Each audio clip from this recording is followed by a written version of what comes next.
महाराष्ट्राची कुलस्वामी आई तुळस भवानी, महाराष्ट्राचा जाणता राजा शिवछत्रपती, हिंदू हृदय सम्राट बाळासाहेब ठाकरे साहेब, डॉक्टर बाबासाहेब आंबेडकर, फुले शाहू, अहिल्यादेवी होळकर, अण्णाभाऊ साठे या नगरीचे कुलदैवत भगवंत यांच्या चरणी नतमस्तक होतो. 99% प्रतिबंध मागावा भाऊंचा. त्यामुळं या ठिकाणी प्रत्येक जण या ठिकाणी विकासाचं म्हणजे मालकांचं मी कौतुक करेन की काल पालकमंत्री साहेबांनी जे स्पष्टीकरण दिलं त्या स्पष्टीकरणावरती आज मनगेरे मालकांनी जे खरं अस्तित्व किंवा खरी बाजू जी आहे ती समोरच्याची मांडलेली आहे. मला इतकं बोलायचं आहे परंतु आता ते 3 तारखेला म्हणतात त्याला इलाज नाही. मी senior police inspector LCB Pune ग्रामीण होतो. भाऊ तुम्हाला आम्ही जनतेला शब्द देतो, निवडणुकीचा निकाल लागल्यानंतर विरोधकाचं पोस्टमार्टम आणि इन्व्हेस्टिगेशन मीच करणार आहे.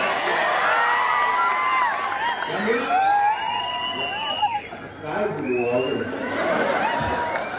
काल पालकमंत्री साहेबांनी जे पाठवलेलं आहे, जे बोललेलं आहे, माझ्या प्रत्येक युवा मित्राला या ठिकाणी विनंती करायची आहे की ते सगळीकडे आपल्याला पोहोचलं पाहिजे, या दृष्टिकोनाचं काम केलं पाहिजे.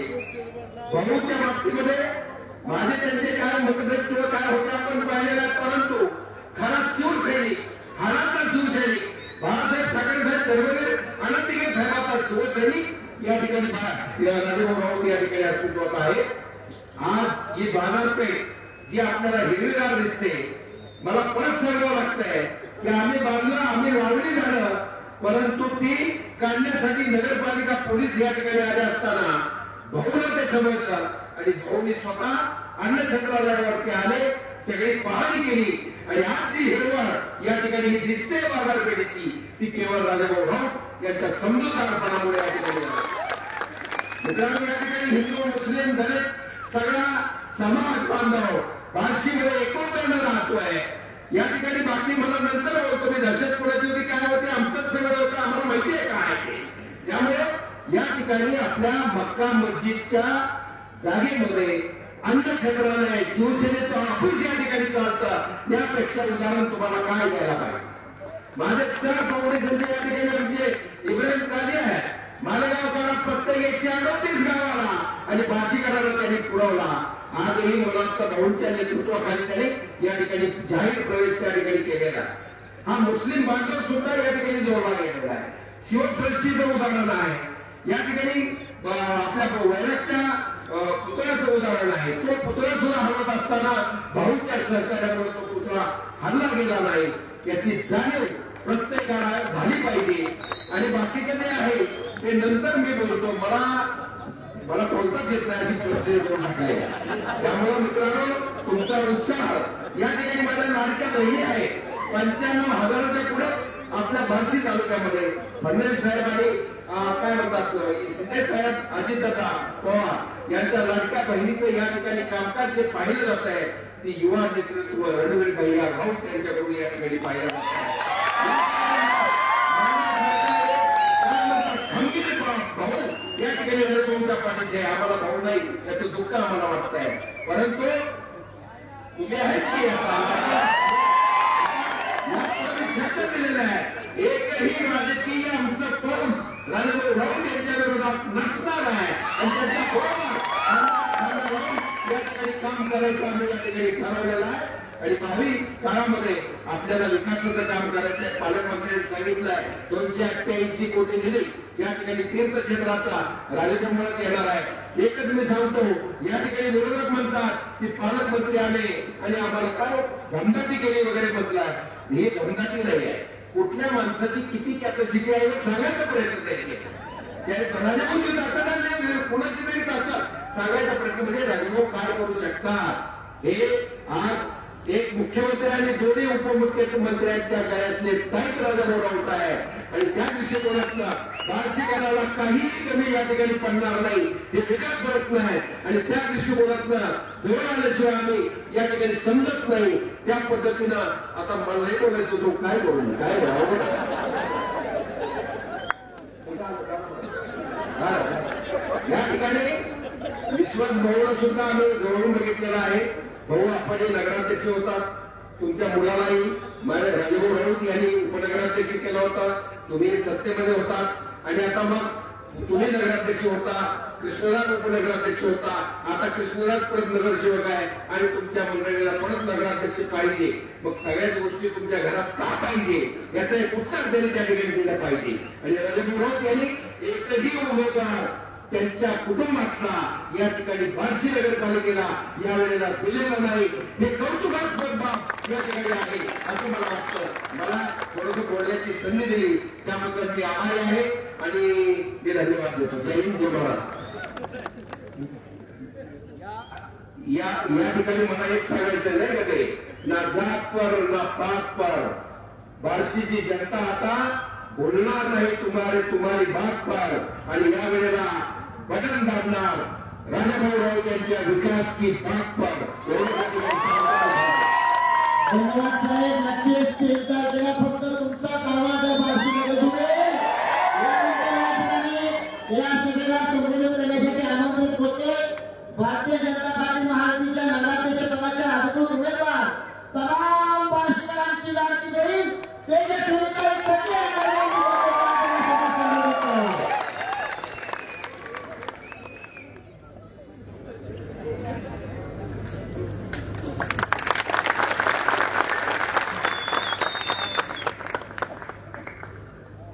सर्व महापुरुषांना अभिवादन करते आणि इथे उपस्थित असलेले ज्यांच्या मार्गदर्शनाखाली मी सगळे सहकारी ही निवडणूक लढविणार आहोत ते तालुक्याचे भाग्य विधाते आदरणीय माजी आमदार राजाभाऊ राऊत आणि माजी नगराध्यक्ष आदरणीय प्रभाताई झाडुके म्हणजेच वडील साहेब व या ठिकाणी उपस्थित असलेले आपले भाऊसाहेब अंगळकर तसेच सर्व उपस्थित मान्यवर पदाधिकारी नमस्कार. मी आज बार्शीकरांनो, मी सौ तेजस्विनी प्रशांत कथले बार्शी नगर परिषद 2025 मध्ये भारतीय जनता पार्टी पक्षातर्फे नगराध्यक्ष पदाची उमेदवार आहे.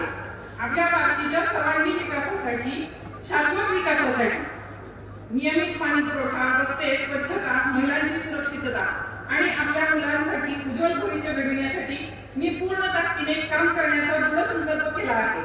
माझ्या कुटुंबासारख्या बार्शीकरांना येत्या 2 डिसेंबरला म्हणजेच मंगळवारी मतदानाचा दिवस आहे. त्या दिवशी तुमचे एक मत तुमच्या लाडक्या बहिणीसाठी मोठी ताकद देईल. मी आपल्या सर्वांना विनंती करते की सर्वांनी महायुतीच्या सर्व उमेदवारांना कमळ व धनुष्यबाण चिन्हासमोरील बटन दाबून मोठ्या मताधिक्याने निवडून द्यावे. कोणत्याही खोट्या प्रचाराला, भूलथापाला बळी पडू नका. तुमची लाडकी बहीण तेजस्विनी प्रशांत कथले यांना आशीर्वाद द्या. आपला आशीर्वाद म्हणजेच आपले मत आहे आणि हे मत बार्शीच्या शाश्वत विकासासाठी अतिशय अमूल्य आहे. धन्यवाद. जय हिंद, जय महाराष्ट्र. धन्यवाद ताई.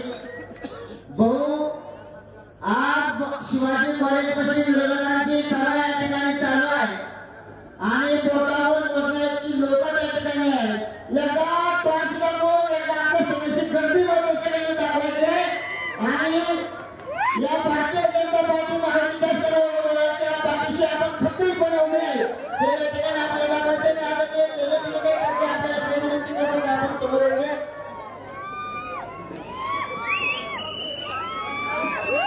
गर्दी करायला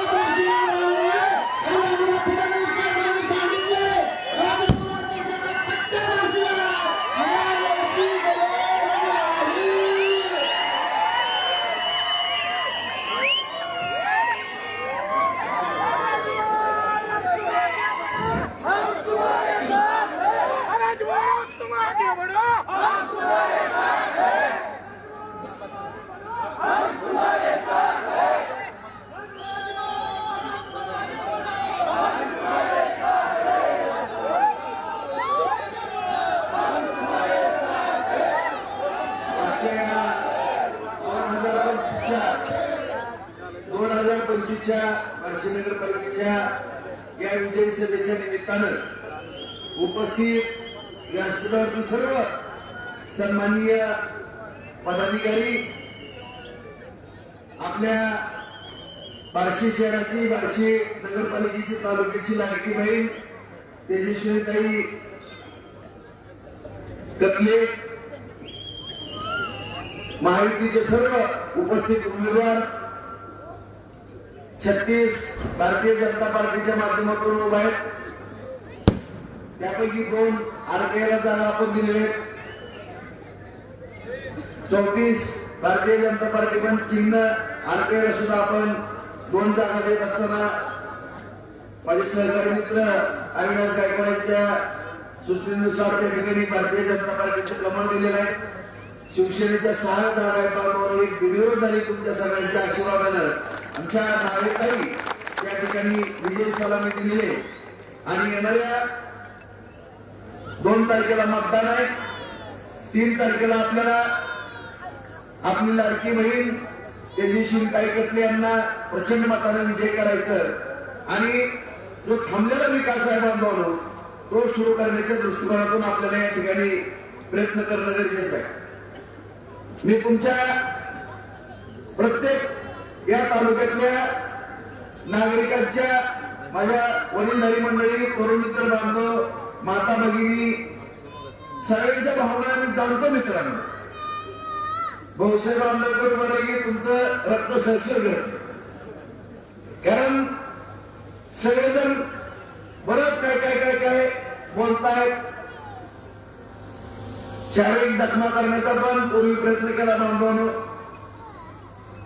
आपल्यावरती 4 वेळेस हल्ले केले, पोलीस स्टेशनला नेऊन आम्हाला मारहाण करण्यात आली, रिंगण करून मारलं, परत आपल्याच नावानं ओरडतात, आपली दहशत म्हणतात, आपल्याबद्दलच अपप्रचार करतात आणि एखादं वाक्य आपण पण पोटतिडकीनं काहीतरी बोललो त्याचा अर्थाचा अनर्थ केला जातो आणि 1 लाख कुटुंबावरती फार मोठं संकट पसरतं बांधवांनो.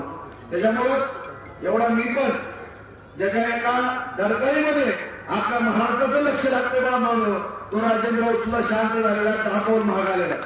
त्याचं एकच कारण आहे की या तालुक्यातल्या माझ्या शेतकरी बांधवांच्या शेताला पाणी देणं, माझ्या तरुणांच्या हाताला काम देणं, त्यांच्या पोटापाण्याचा प्रश्न सोडवणं, एवढ्या खाली सगळे माझे सगळे विषय मी बाजूला ठेवलेले आहेत मित्रांनो. दुसरं कुठलंही कारण नाही. हे कोण लागून गेलेत माझ्याकडून तुम्ही सांगा, काय कोण आहे ती, परंतु आपल्याला त्या भानगडीत पडायचं नाही. मी सर्व जनतेला शब्द दिलाय की माझी अशी एखादी चुकी होणार नाही की माझ्या एखाद्या चुकीमुळे 1 लाख प्रपंच अडचणी देतील. शहरामध्ये 40,000 प्रॉपर्टी आहेत, 40,000 कुटुंबधारक आहेत आणि ग्रामीण मध्ये 60,000 मित्रांनो. 1 लाख घर आहे त्या तालुक्यामध्ये, 5 लाख लोकसंख्या आहे आणि एखाद्या कुटुंब प्रमुखाची एखादी चूक जर झाली तर त्या चुकीचं एवढं मोठं प्रायश्चित्त त्या कुटुंबाला किंवा तालुक्याला करावं लागतं की मी स्वतः ते पाहिलेलं आहे आणि 1 वर्ष झालं मी जवळून पाहतो की माझ्या बार्शीचे हाल कसे होतात आणि त्याचं सुद्धा खापर माझ्या मातीत फोडतात. मला आश्चर्य वाटतं. आज या ठिकाणी मित्रांनो सगळे विकासाच्या बाबतीमध्ये सगळे मुद्दे मांडलेले. मी थोडक्यामध्ये काही मुद्दे मांडतो, केलेली कामं, भविष्यातल्या माझ्या योजना तुमच्या समोर सांगणार आहे आणि मला नेमकं कशासाठी हे राजकारण करतोय या सुद्धा काल सुद्धा मी थोडी हिंट दिली. सगळ्यांना आश्चर्याचा धक्का लागला की राजभाऊच्या नेमकं डोक्यात काय. विधानसभा झाल्यानंतर पण सगळ्यांना वाटलं की राजभाऊ जरा थोडे बदलल्यासारखे वाटलं. खरंच मित्रांनो मी तुम्हाला नम्रपणे सांगतो की मी खरंच बदललो. तुम्हाला मी कधी वारं सोडणार नाही. या गोष्टी जरा खऱ्या असल्या तरी मी विचार केला होता की या तालुक्यामध्ये जर खोट्याचं राज्य असेल किंवा खोटं बोलणारी माणसं यशस्वी होत असतील आणि अत्यंत रक्ताचं पाणी करणारी माणसं त्यांना कुठेतरी थांबावं लागत असेल, जनतेबद्दल तळमळ असणारी किंवा प्रत्येकाच्या पोटापाण्याचा विचार करणारी, हा विचार निश्चितपणाने माझ्या मनामध्ये घर करत होता. परंतु ज्यावेळेस मी कुटुंबामध्ये किंवा बाहेर हा विचार करू लागलो त्यावेळेस माझ्या काही सहकारी मित्रांनी मला सल्ला दिला हो तुमच्यावरती 1,16,000 मतदारांनी प्रेम केलंच. मी माझ्या कुटुंबामध्ये पण आता इथं माझी कविता खाली बसली, इथं रडत बसली. तुम्हाला मी सांगते म्हणले की अजिबात तुम्ही राजकारण सोडायचं नाही. आपल्या घराचं काय झालं तर तुमचं पण काय झालं तर होऊ द्या. कुठल्याही गोष्टीला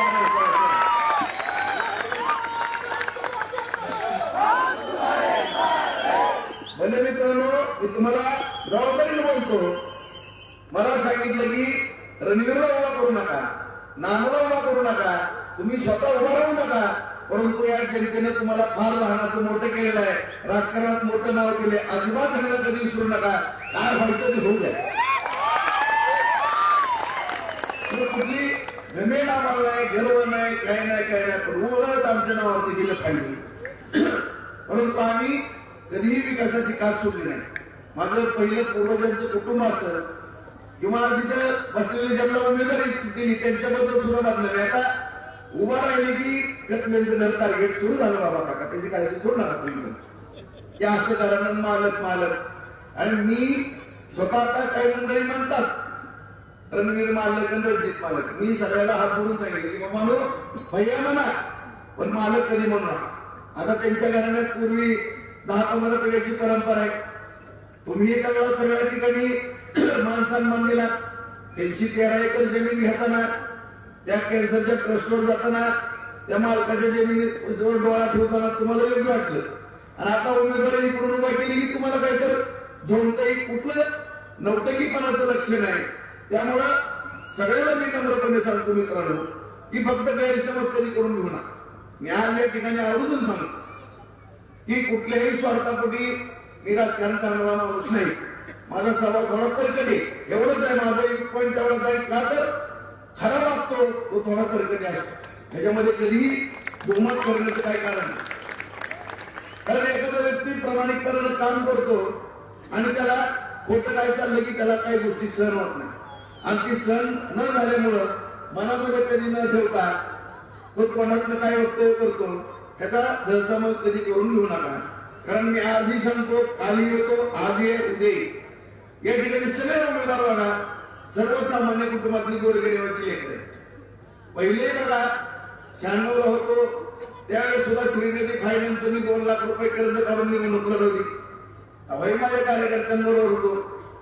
परत पुढं नगराध्यक्ष झालो 99, 2004 सगळ्या निवडणुका बघा. पंचायत समिती, जिल्हा परिषद जेवढे आहेत सगळ्या सर्वसामान्य मनपातलं खड्डे खणणारा माझा कार्यकर्ता, मावळ विकणारी माझी भगिनी किंवा कोण चालणी कामगार हे सुद्धा नगरसेवक झाले, तिथं झाले.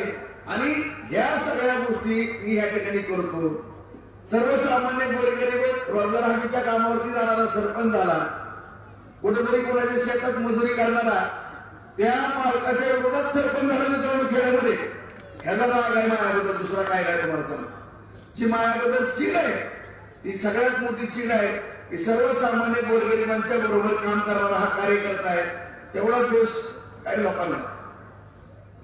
आणि त्याच्यामुळं मी कुठं कमी पडत नाही किंवा आरी येत नाही. त्यामुळे ज्यावेळेस एखादा योद्धा हरत नाही त्यावेळेस त्याला कुठेतरी बदनाम करण्याचा प्रयत्न केला जातो. इतिहास आहे.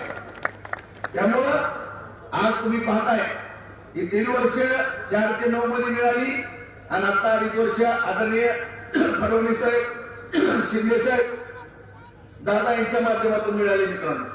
आणि आता सुद्धा आदरणीय नरेंद्र मोदी साहेब पंतप्रधान आहेत, आदरणीय देवेंद्र फडणवीस साहेब मुख्यमंत्री आहेत, शिंदे साहेब आहेत, दादा आहेत. तुम्ही विकासाच्या बाबतीमध्ये कुठलीही काळजी करू नका मित्रांनो.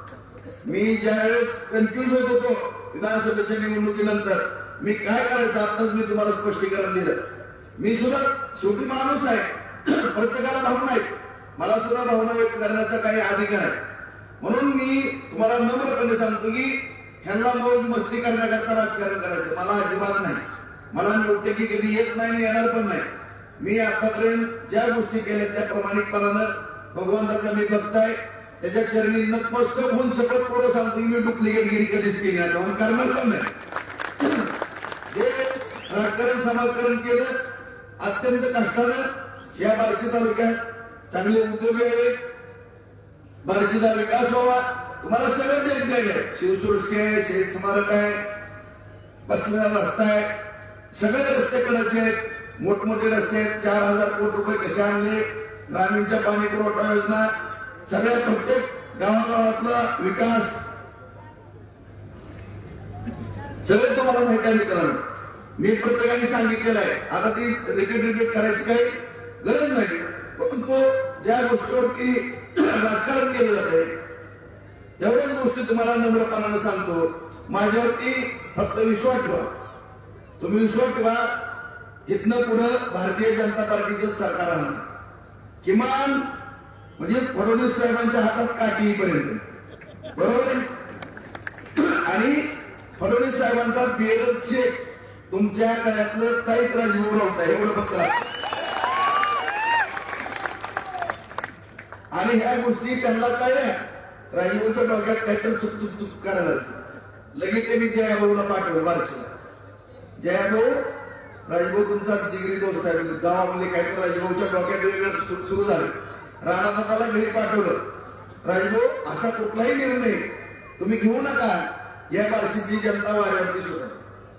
मी तुम्हाला आज शब्द देतो मित्रांनो, माझ्या आयुष्यात शेवटचा श्वास असेपर्यंत मी तुमची सेवा करल्याशिवाय राहणार नाही. आतापर्यंत केली, भविष्यात पण करणार. आता तर मी जिद्दीने पेटलो तुम्हाला सांगतो. आता तर माझ्या वाटत जावंच आहे का गाडी. मी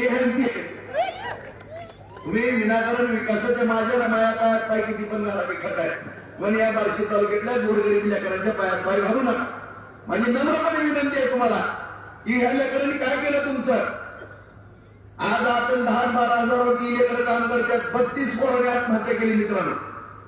आज या बार्शी तालुक्यामध्ये सगळं वसाहत मांडलं होतं. सगळं बघा जाऊन तुम्ही उपळा वगैरे इकडे ज्या गावामध्ये पहिलं पाणी नव्हतं, जिथं जनावर पाणी नव्हतं, शेतात पाणी यायला लागले. सगळे शेतकरी आनंदामध्ये, सगळ्यांची शेती सोन्यासारखी पिकायला. आज या ठिकाणी गाताच्या वाडीला जावा तुम्ही, तिथं जवळपास 30-35 कारखाने उभारले. तिथं पण लेकरांना काम मिळाला गोरगरीब माणसं. या तुळजापूरला 52 उद्योग उभारलेले. 52 जवारीचे असतील, कर्णाकोटीचे असतील, दाढीचे असतील. आणि ही जिगरबाज माणूस दिलीप गांधी तर तेजवरती धारा नाव घेतो. 250 कोटी रुपयाचा प्लॅन टाकला मित्रांनो माझ्या शाळेवर. 1000 जणांचा पोट पाण्याचा प्रश्न तिथे. असे आणखी 3 उद्योजक या ठिकाणी बार्शीमध्ये येणार आहेत. मी तुम्हाला जबाबदारीने बोलतो, भविष्य काळामध्ये जामगाव, उपळी आणि वैरण संतोषदादा बरोबर मी सुद्धा त्या कारखान्याच्या जागेची पाहणी केली. या ठिकाणी सुद्धा MIDC करतात. 3 MIDC करायच्यात मित्रांनो. त्या ठिकाणी केंद्र सरकार, राज्य सरकार, कारण तुम्ही पेपरमध्ये बघा, देवेंद्र फडणवीस साहेब मुख्यमंत्री आहेत, गडचिरोलीचे पालकमंत्री आहेत. त्या ठिकाणी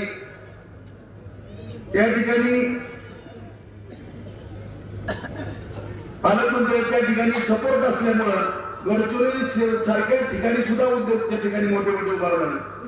आज मी दिलीप शेठ गांधींनी त्या ठिकाणी प्लॅन उभा केला आणि विधानसभेमध्ये माझा नंतर प्रभाव झाला.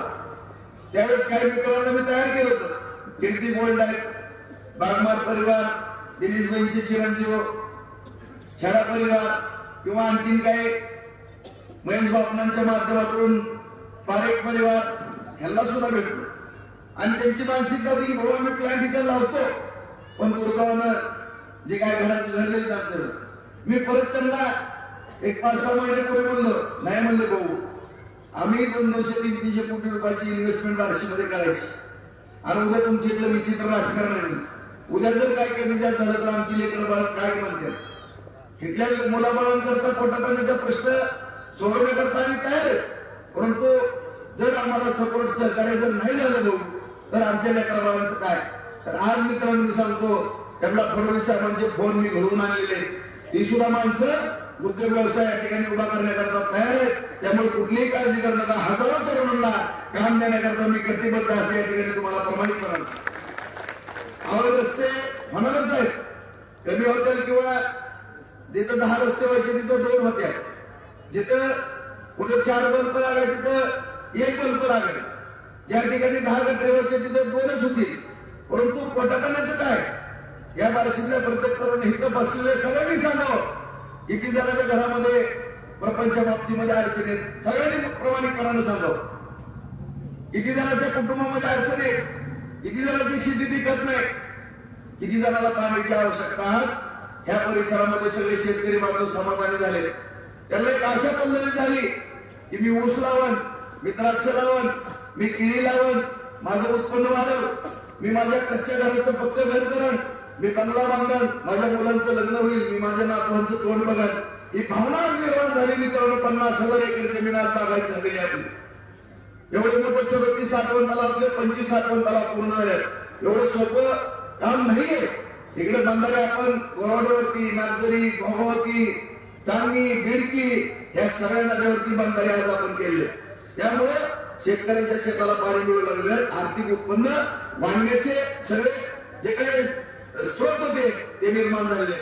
भविष्यामध्ये काल ज्या मुलांनी सांगितलं, त्यांनी सांगितलं की तिसरा टप्पा मी 6 महिन्याच्या आत मंजूर करणार.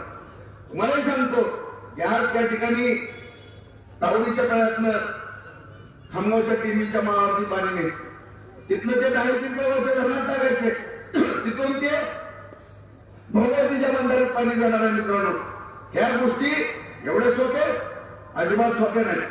ज्यांना 35-40 वर्ष जमलं नाही, त्या 2.5 वर्षामध्ये एवढं मोठे परत 700 कोटी रुपये आणले आणि पाणी शेतामध्ये पाठवलं. तुम्ही काय पाईपलाईनच्या बाबतीमध्ये वरटताय? तुम्ही काय माझ्या माता भगिनींना खोटा प्रचार करून या ठिकाणी आणखी नाव उठवतात? मी माझ्या सगळ्या इथं भगिनी उपस्थित आहेत, या लाईव्हच्या माध्यमातून माझ्या घराघरातल्या माता भगिनी ऐकतात. तुम्हाला हा तुमचा सत्ता भाऊ या ठिकाणी शब्द देतो, जया भूमी दिल्याप्रमाणे भगिनी काही कारण एप्रिलच्या शेवटच्या तारखेच्या आत तुम्हाला या ठिकाणी त्या उजनीचं पिण्याचं पाणी आणून दिल्याशिवाय गच्च बसणार नाही. माझी जमान आहे. काही किंमत मोजाल त्या ठिकाणी, तुम्हाला सांगतो कुठली किंमत मोजाल, परंतु ते पाणी आणल्याशिवाय गच्च बसणार नाही. त्या उत्तर तुम्ही आता उद्या पण आणखी प्रचाराचा वेळ आहे. उद्या तुम्ही सांगा की माझ्यामध्ये हिंमत आहे का तुमच्यामध्ये हिंमत आहे, होऊन जाईल. अरे तुमच्याकडनं डिंगट टावाळी होते. मला एक गांभीर्यानं मी विकासाच्या बाबतीमध्ये बघणारा माणूस आहे. प्रत्येक गोष्ट मी अत्यंत संवेदनशील बघतो. तुम्ही सहन येता त्याला टिंगलीवरती. राजकारण, समाजकारण, विकास काय टिंगलीचा भाग आहे? कुठेतरी 4 शब्द आणून केलं, टिंगल टावाळी केली म्हणजे झालं, सगळ्यांचं पोट भरलं. कुठेतरी 2 घास खायला गेले, कुणाच्या तरी मैत्रीच्या एखादं झालं, मग त्याच्या घरी भेटायला गेले म्हणजे विकास झाला, किंवा कुठेतरी जेवायला गेले म्हणजे विकास झाला. एवढंच करायचं, तिथे 4 जणांना बसून टिंगल टावाळी करायची. ह्याच्यापेक्षा तुम्हाला काय सुचतं मला सांग. आज या ठिकाणी तुम्ही सांगता की दहशत केली. काय केली आम्ही सांगा ना. तुम्ही सांगा या ठिकाणी काय केली. तुम्ही जे काय केलं तुमच्यावरती कधीतरी माझ्या जवळचा कुणी अंगावर आला, एक जण वाकडं बोलला, कधी तुमचा अवमान केला, आम्ही तुमचा कधी अवमान केला, भाषणामध्ये टीका टिप्पणी झाली असेल थोडीफार, परंतु तुमच्याबद्दल अनादराने वागणूक आम्ही कधी केली नाही. आणि भविष्यात सुद्धा तुमचं वय झालंय, त्या वयाचा सन्मान ठेवून आम्ही आयुष्यात करणार नाही. हे पण शब्द या ठिकाणी आणखी काय माहिती तुम्हाला. परंतु विनाकारण या ठिकाणी दिशाभूल करून कुठलंही राजकारण चुकीच्या पद्धतीने करू नका. दिशाभूल या जनतेची करू नका. तुम्ही अत्यंत टिंगल टवाळीमध्ये सगळा तालुका नेलेला आहे. आज या तालुक्याला 1 वर्ष झालं तुम्ही आमदार आहेत, परंतु या नगरपालिकेमध्ये तुम्ही सगळेजण सांगा या ठिकाणी साक्षीदारांनी काल पण नम्रपणे सांगितलं. मला बरेच जणांचे मेसेज आले, हो आदरणीय प्रभाताई झाडुकेंची आठवण आम्हाला झाली तुमच्या भाषणात. तुम्ही एक शब्द सुद्धा कुठं वाकडा बोलत नाही सध्या, आणि मी बोलणार पण नाही मित्रांनो. कारण या ठिकाणी या तालुक्यामध्ये या बऱ्याच मोठमोठ्या माणसांनी फार चांगलं काम केलं. कर्मवीर मामासाहेबांनी केलेलं आहे, आदरणीय प्रभाताईंनी केलेलं आहे, काकासाहेब सुलाके, सगळी थोर मंडळी या सगळ्यांनी चांगलं काम केलेलं, रोजगार निर्माण केलेला आहे.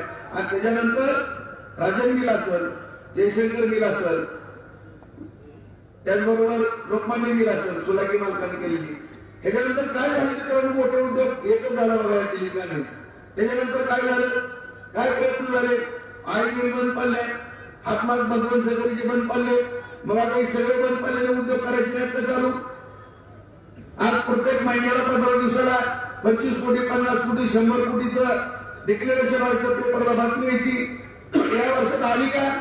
तुम्ही सांगा, वाचताना पेपर सगळेजण आली का काय बातमी? 5 कोटी रुपयाचा वार्षिक निधी आला, दाखवा मला बातमी. आहे का? सगळ्या पत्रकार बांधवाला पण मी विनंती करतो, आले का बनवून? तुम्हाला मी बोलून यायचो, मुंबईवरून फोनच करायचो, उद्या पत्रकार परिषद आहे काय काय आणलं, काय तुम्हाला पण उत्सुकता असायची. सगळ्या पत्रकार बांधव आली का बातमी काय? आणि मग जर पैसे नाहीत आले मित्रांनो, हे व्यापारी बांधव व्यापार पेटायचे नाही. आणि आज व्यापारी मजबूत आहे, त्यांच्या पायावरती आज व्यापार जीवन टिकवला या तालुक्यातल्या लोकांना. मगाच मी सांगितलं की कर्मवीर मामासाहेब जगदाळे, काकासाहेब सुलागे, भाऊसाहेब लाडुके, राजे मालक या सगळ्यांनी उद्योग उभा केले, शिक्षणाची दारं खुल्ली केली. हिटलर मेडिकल मधले सगळे डॉक्टर मंडळी यांच्या वैद्यकीय क्षेत्रामुळं, शिक्षणामुळं आणि व्यापार पेठेमुळे व्यापारी मजबूत असल्यामुळे बार्शीची शान आहे. नाहीतर राजकीय काय सपोर्ट मिळाला यांना? काही सुद्धा मिळालं नाही. आज बाजार समिती ताब्यात आल्यानंतर तिथे कुठेतरी 4 कारखाने उभारले, परंतु तुमच्याकडे बाजार समिती होती त्यावेळेस तुम्ही काय केलं? आता जर पावसामध्ये सगळा पाडा वाचला, मला डबल वाचायची काही गरज नाही, परंतु एवढं बाजार समितीमध्ये काम केलं. सुरुवातीला बाजार समिती ताब्यात आली, काही सुद्धा एफडी नव्हती. एवढा कोट्यावधी रुपयाचा खर्च करून 16 कोटी रुपयाची एफडी तिथे शिल्लक आहे. 16 कोटी रुपये घेऊन बघा. उद्या सोमवार आहे, बँकेची खाती बघा, मार्केट कमिटीत पत्र द्या, तुम्हाला एफडीचे पावते देतात. आणि नगरपालिका एवढं केलं तेवढं केलं. आणि चुका तुमच्या. पाईपलाईनचं सांगितलं रावसाहेबांनी, त्या चहापेक्षा केटली गरम. आता जी पाईपलाईनला जी खर्च झाला त्याच्यापेक्षा दुप्पट तिप्पट मेंटेनन्सला झाला. आता असं जर म्हणल्यान तुम्ही आमच्यावर जर ढकलत असाल तर काय उपयोग आहे? आणि तुम्ही 1 वर्ष जर तुमच्याकडे एवढं सन्मानाचं फळ तुम्हाला तालुक्यात दिलं असेल, ठीक आहे, माझ्याकडनं काय चुका मला गपची बसून असेल, पण तुम्ही 1 वर्षात जसं मी आमदार होतो त्या ठिकाणी लोकल बॉडी नाही, कुणी नगराध्यक्ष नाही, नगरसेवक झालं 4 वर्ष नाही, मग आमदार होतो म्हणून मला मिटिंग घेत होत्या, घेता येत होत्या. या वर्षामध्ये मी आमदार नाही, मी कुठल्या तोंडाने जाऊ? तुम्ही सांगा बरं. तुम्ही एवढे सिनियर 5-5 वेळेस आमदार झालेले, तुम्ही सांगा बार्शीकरांना समजून. एकाला जर माझी आमदार असेल आणि तिथे बॉडी नाही, ठीक आहे, बॉडी असतील, मी माझे आमदार असतो तरी तिथं काही मदत केली असती, परंतु डॉक्टर बाबासाहेब आंबेडकरांनी जी संविधान लिहिलं होतं त्यानुसार मला कुठल्या अधिकारावादाने त्या ठिकाणी बैठक घेण्याचा अधिकार होता? मी जसं पूर्वी महिन्याला बैठक घेत होतो, सगळे नगराध्यक्ष, नगरसेवक, चीफ ऑफिसर, मला कुठं बैठक घेता आली? मला नगरपालिकेत जाता आलं का? मला पंचायत समितीत जाता आलं का? एवढी अतिवृष्टी झाली, मला तहसीलला बैठक घेता आली का? पण मी सहकार्य मात्र करत राहिलो, कुठं अडथळा आणला नाही. पण ह्यांनी 1 बैठक घेतलेलं फक्त दाखवा पत्रकारांना. तुम्ही तिथं सांगा, 1 बैठक घेतली का नगरपालिकेत? सांगा नाही काय का तुम्ही? तुम्हाला बोलवून एखाद्या पाणी पुरवठा अडथळा आला, पाईपलाईनला घेतली का बैठक? कलेक्टर साहेबांकडे गेले का? पाणी पुरवठा नगर विकास मंत्र्यांकडे बैठक घेतली का? अजिबात. फिल्टर टँकवर जायचो मी, दर महिन्याला एकदा जायचो, त्याचं चित्रीकरण यायचं. कधीतरी 422 ला उजनीच्या आणि चांदीच्या फिल्टरवर गेले का? तुम्ही जर काहीच केलं नाही, आलेलं काम होतं. मी पालकमंत्र्याला विनंती केली, त्यांनी कलेक्टरला सूचना दिल्या आणि तिथनं परत यंत्रणा हल्ली. आता पाईपलाईन जवळपास 60% पूर्ण झाली, जॅकवेल पूर्ण झाले, आंबाडीची टाकी पूर्ण झाली. त्यामुळे माझ्या माता भगिनीने कुठलीही काळजी या ठिकाणी करण्याचं कुठलंही कारण नाही. विकासाच्या बाबतीमध्ये आज कडने हजार कोटी रुपये तालुक्याला गेले. आपल्या इथं 1 रुपया आला नाही.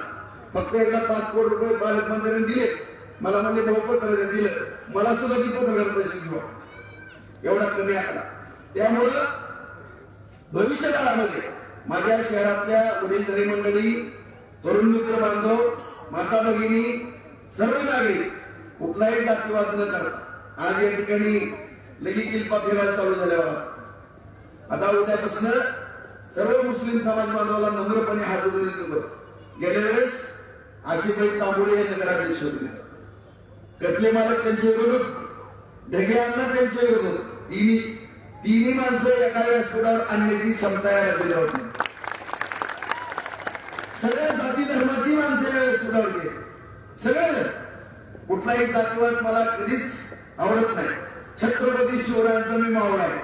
ज्या पद्धतीने आता सुद्धा या देशामध्ये सगळ्या ठिकाणी काही जातीवरती दाखले, अमुक अमुक सैन्य सगळीकडे, पण एकमेव ह्या जगाच्या पाठीवरती राजा होऊन गेला की त्यांनी कुठल्याही जातीचं सैनिकाला नाव दिलेलं आहे. मावळा हा पदवी दिली मित्रांनो, मावळा. आणि त्यांचे विचार घेऊन आमच्यासारखे काय मावळे या ठिकाणी काम करतात. त्यामुळं कुठलाही जातीवाद या बार्शीमध्ये होणार नाही एवढा मी शब्द तुम्हाला प्रमाणित देतो. पहिलेही कधी काय होऊन गेलं नाही, भविष्यातही काय होणार नाही. परंतु जे टीका उद्यापासून फिरणार आहे, अमुक तिकडं हत्याकांड, अमुक तिकडं ही झालं ती झालं, ह्याने कुणाचंही पोट भरणार नाही. फक्त दिशाभूल करण्याकरता आता इकडली झोपडपट्टी उठणार, तिकडली झोपडपट्टी उठणार. त्याचबरोबर मगाच काय स्वामी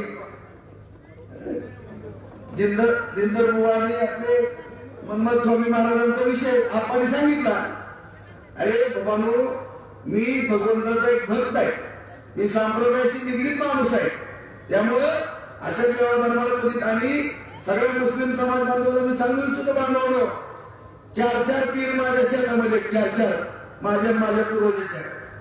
सगळ्या मुस्लिम समाज बांधव ज्या पद्धतीनं पीराला पवित्र मानतात त्याप्रमाणे आम्ही जातो गुरुवारी पीराला, आमच्या घरचे पण जातात. आणि आपल्या सगळ्यांना माहिती आहे की नायपाडी साहेब पेजवरती समीर वळसंकर असतील, तिथं बागवान समाज बांधव आहेत. कितीतरी अशी वेळ वाढली होती तुम्हाला पण माहिती आहे. नमाज पढत असताना प्रत्येक ईद आली की वाढली, बरोबर. 50 वर्षाचा प्रश्न होता, 50 वर्षाचा. 2 ठिकाणी ईदगेची व्यवस्था, नमाजची व्यवस्था केली. पवित्र नमाजची व्यवस्था करणारा हा राजेंद्र नावाचा कार्यकर्ता आहे बार्शीमध्ये. नायपाडीच्या तिथं आणि 422ला 1.25 एकर जमीन दिली. आमदार पद्धतीने ईदगाह बांधून दिला. कधीतरी ह्यांच्या डोक्यात विचार आला का मुस्लिम समाजामध्ये भांडण आहेत पेटवावी आला? त्यामुळं सगळ्या जाती धर्माला या ठिकाणी सभागृह दिली. आज छत्रपती शिवरायांची सृष्टी आहे. ज्यांच्या जीवावरती आपण मित्रांनो सुरक्षित आहेत, ज्या सैन्याच्या जीवावरती आपण सुरक्षित आहे देशामध्ये, त्या सैन्यांचा सुद्धा तिथं आदर केला. आणि आपण सगळ्यांनी शहीद स्मारक केलं, तिथं आपण मानवंदना देण्याकरता जातो, नतमस्तक होण्याकरता. आज सर्व माझ्या दलित समाज बांधवाला पण नम्रपणे सांगू इच्छितो मित्रांनो, डॉक्टर बाबासाहेब आंबेडकरांचा जो पूर्णाकृती पुतळा करायचा आहे, निश्चितपणे तो पुतळा करण्याकरता राजेंद्र बाबासाहेब डॉक्टर बाबासाहेब आंबेडकरांचा भक्त तयार आहे.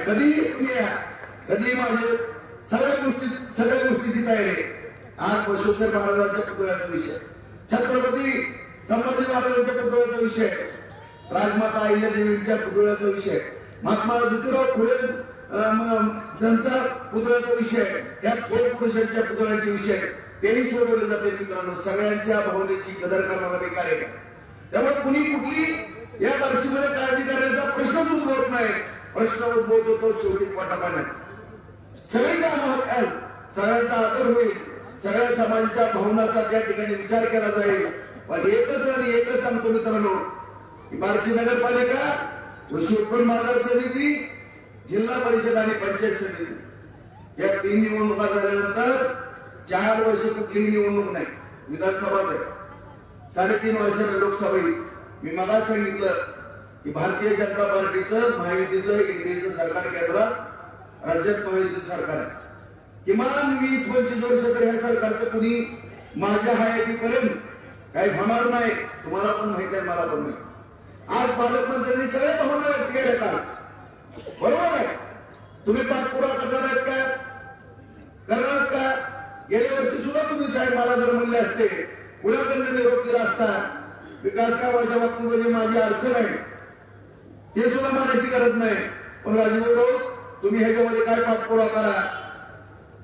माझ्या डोक्यात काय दे, तुम्ही सांगितलेल्या कामाचं सुद्धा पाठपुरावा करून फडणवीस साहेबांना इकडे निधी आणण्याची माझी मानसिकता झाली असते, मी तयारी दर्शवली असते. पण तुमची तयारी आहे का? तुमची तयारी अशी कधीच 90% तुम्ही ताकदवान होतात. मी 10% ताकदवान होतो या सत्तेमध्ये. प्रत्येक कधी सुद्धा तुमची मानसिक तयारी झाली. परंतु आज या ठिकाणी माझ्या सगळ्या बांधवांना मी सांगू इच्छितो बांधवांनो की ह्या 3 निवडणुका झाल्यानंतर 3.5 वर्षानं लोकसभा आणि 4 वर्षानं विधानसभा आहे. त्यामुळं जानेवारी नंतर तुम्हाला ही माणसं कुठेही सापडणार नाही, कुठेही सापडणार नाही.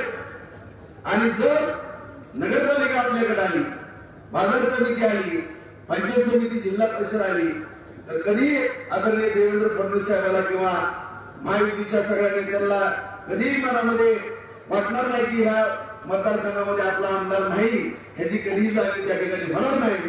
त्यामुळे मी प्रामाणिकपणाने तुम्हाला सांगू इच्छितो, हात जोडून सांगतो, माझ्या कुठल्याही अस्तित्वाचा विषय नाही, माझ्या प्रतिष्ठेचा विषय नाही.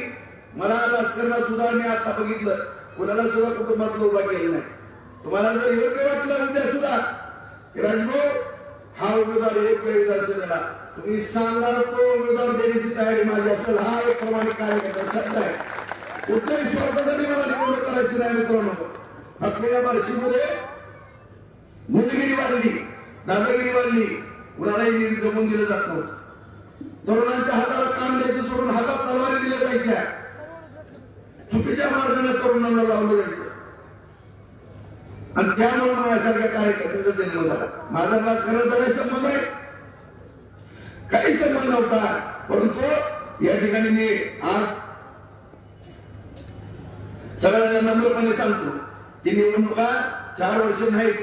त्यामुळं जर बार्शीमध्ये भारतीय जनता पार्टी महायुतीची जर नगरपालिका तुम्ही दिली तर भविष्यकाळ ह्या बार्शीसारखा सुवर्ण भविष्यकाळ कोणाचा नसेल. जवान आहे माझी, जवान तुम्हाला 3 MIDC 50,000 भविष्यातलं शेती भिजवण्याचं धोरण, या बार्शीची बाजारपेठ धोरणाचे प्रामाणिक प्रयत्न आणि या बार्शीला सुजलाम सुफलाम केल्याशिवाय हा राजेराव राहणार नाही. एवढी या ठिकाणी नम्रपणे बघून त्याच्या साक्षीने मी तुम्हाला शब्द देतो. त्यामुळं प्रत्येक कार्यकर्त्याला या ठिकाणी विनंती करायची, माझ्या सगळ्या बांधवांना विनंती करायची, भगिनीला करायची. 2 दिवस राहिले आता मतदान. 2 तारखेला मतदान आहे. उद्या काही अफवा उठवत्याल, काही बोलत्याल, कुणाकडे लक्ष देऊ नका. हे आपले तेजस्वीताईंचं चिन्ह आहे कमळ. बाकीच्या 36 जागेवरती कमळ चिन्ह आहे, 5 जागेवरती धनुष्यबाण चिन्ह आहे. सगळ्यांना व्यवस्थित मतदान करण्याकरता सांगा आणि प्रत्येकाच्या घरोघरी पाण्याच्या बाबतीमध्ये सांगा. काळजी करू नका, तुमचा भाऊ पाणी आणायला तयार आहे आणि भविष्यकाळ उज्ज्वल करण्याकरता प्रामाणिकपणाने प्रयत्न राजीव करणार आहे. कुठलाही स्वार्थ, कुठलाही मनामध्ये कुठलाही किंतु मी न ठेवता प्रामाणिकपणाने प्रयत्न करणार आहे. त्याकरता तुमची या ठिकाणी आशीर्वादाची गरज आहे आणि मला पूर्णपणे खात्री आहे ही निवडणूक जनतेने ताब्यात घेतलेली आहे. फक्त गाफील मित्रांनो होऊ नका, गाफील राहू नका. हे तुमच्या भविष्याची लेकराबाळाच्या पोटापाण्याची निवडणूक आहे एवढीच विनंती करतो. आणि आपण सगळ्यांनी माहितीचे सगळे उमेदवार या ठिकाणी निवडून द्यावे आणि आदरणीय आपल्या तेजस्वी ताईला प्रचंड बहुमतानं निवडून द्यावं आणि या बार्शीचा विकास करावा, प्रगती करावा एवढी विनंती